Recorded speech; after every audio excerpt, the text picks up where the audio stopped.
अस्सलाम वालेकुम दोस्तों, आऊं आहियां अब्दुल्ला गडानी। दोस्तों, बाबल भयो वारे खुली कचहरी खां बाद शिकारपुर जे अंदर सूबाई वज़ीर ज़ुल्फ़कार शाह पारां खुली कचहरी मुनक़िद कई वई। सो उन जे अंदर हिकिड़े वाठे जी वॾी बेइज़ती थी। सो अव्हांखे ॿुधाईंदो हलां त इहे जेके खुलियूं कचहरियूं मुनक़िद कयूं वञनि थियूं पियूं, इहे सिर्फ़ु अवाम खे बेवकूफ़ करण जे लाइ मुनक़िद कया वञनि था पिया। इन्हनि जे अंदरि ज़र्रे बराबरि बि अवाम जा मसाइल हल नथा थियनि।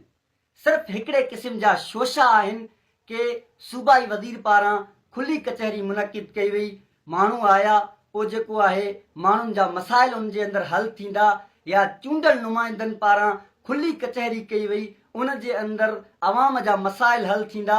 ज़र्रे बराबरि बि अवाम जा मसाइल हल न थींदा। इहे खुलियूं कचहरियूं पुराणे वक़्त खां हलनि थियूं पियूं, लेकिन अञा ताईं अवाम खे कंहिं बि क़िस्म जी का सहूलियत जेकी आहे उहा न ॾिनी वई आहे। सो इन खुली कचहरी जे अंदरि ज़ुल्फ़कार पठान पीपुल्स पार्टी जो हिकिड़ो पुराणो जियालो आहे। उन सच चयो कि हर डिपार्टमेंट करप्शन ते ॿधल आहे।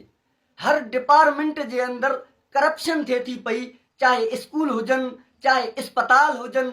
असांजूं जेके स्कूल आहिनि उन्हनि जे अंदरि मास्तर जेके आहिनि हिकिड़े दस्तख़त जा बि पैसा वठनि था पिया, ऐं अस्पतालनि जे अंदरि मरीज़ जेके आहिनि तड़पी तड़पी मरी था वञनि। हर डिपार्टमेंट जे अंदरि करप्शन आहे। ऐं सो हिन वक़्तु पीपुल्स पार्टी जी जेका ख़िदमत आहे उहा इहा रही आहे कि उहे जेके नौकरियूं आहिनि उहे बि वाठनि खे ॾिनियूं वञनि थियूं पियूं।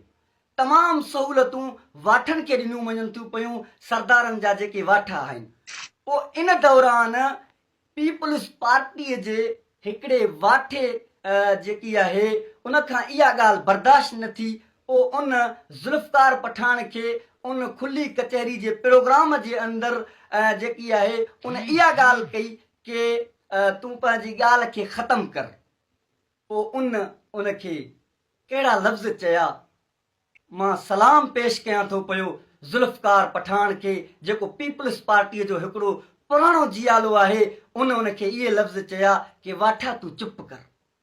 पोइ इहा इन वाठे जी छा इन प्रोग्राम जे अंदरि इहा इज़त रही आहे।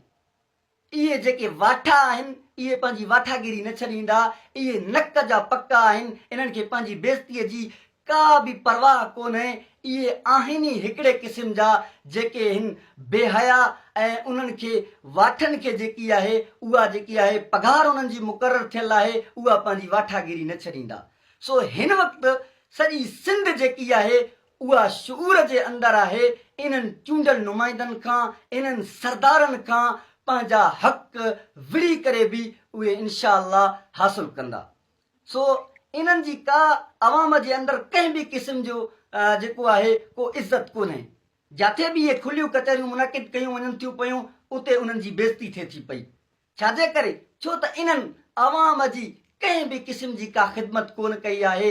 सिर्फ़ु हिकिड़ो शोशो आहे। हमेशह इन्हनि असांजे सिंध खे लुटियो आहे। असांजे सिंध जे जेके हिन नौकरियूं इन्हनि सरदारनि, इन्हनि चूंडल नुमाइंदनि जे जेके इन हथ जे अंदरि आहिनि, ऐं इन्हनि हर क़िस्म जी करप्शन कई आहे। अवाम सां हमेशह इन्हनि जेको आहे ज़ुल्म कयो आहे।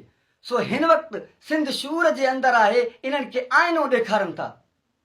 सो इनशा अल्लाह इन्हनि ज़ालिमनि, जाबिरनि, रहज़ननि, चूंडल नुमाइंदनि खां अवाम सख़्ती सां सवाल करे थी पई त तव्हांजो किरदारु छा आहे, तव्हां छा कयो आहे अवाम जे लाइ। ऐं इन्हनि खां पंहिंजा हक़ विड़ी करे, इन्हनि खे किचीअ में वठी करे, बेइज़तो करे इन्हनि खां पंहिंजा हक़ न छॾिबा, इन्हनि खे माफ़ न कबो। सो इनशा अल्लाह सॼी सिंध शूर जे अंदरि आहे। इन्हनि खे जेको आहे आईनो ॾेखारींदा, इन्हनि खे पंहिंजा हक़ माफ़ न कबा। सो पीपुल्स पार्टीअ जी का बि सिंध जे अंदरि का ख़िदमत कोन्हे। सो हिन वक़्तु जेके कचहरियूं मुनक़िद कयूं वञनि थियूं पियूं, इहे हिकिड़े क़िस्म जा दोखा अवाम खे बेवकूफ़ करण जे लाइ हिकिड़े क़िस्म जा प्रोग्राम मुनक़िद कया वञनि था पिया।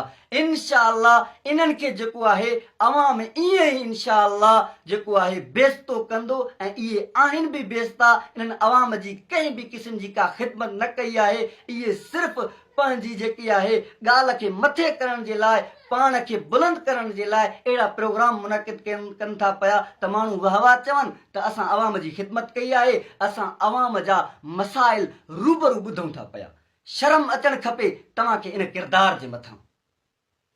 सो इहा असांजी सिंध जी शूर आहे। इनशाला जेकॾहिं ईअं ई असांजा सिंधी, ईअं असांजा गैरतमंद जेकी आहे उहा अवाम जेकॾहिं ईअं शूर जे अंदरि रहंदी, इनशाला इन्हनि खे ॾींहं जा तारा ॾेखारींदासीं। अस्सलाम वालेकुम।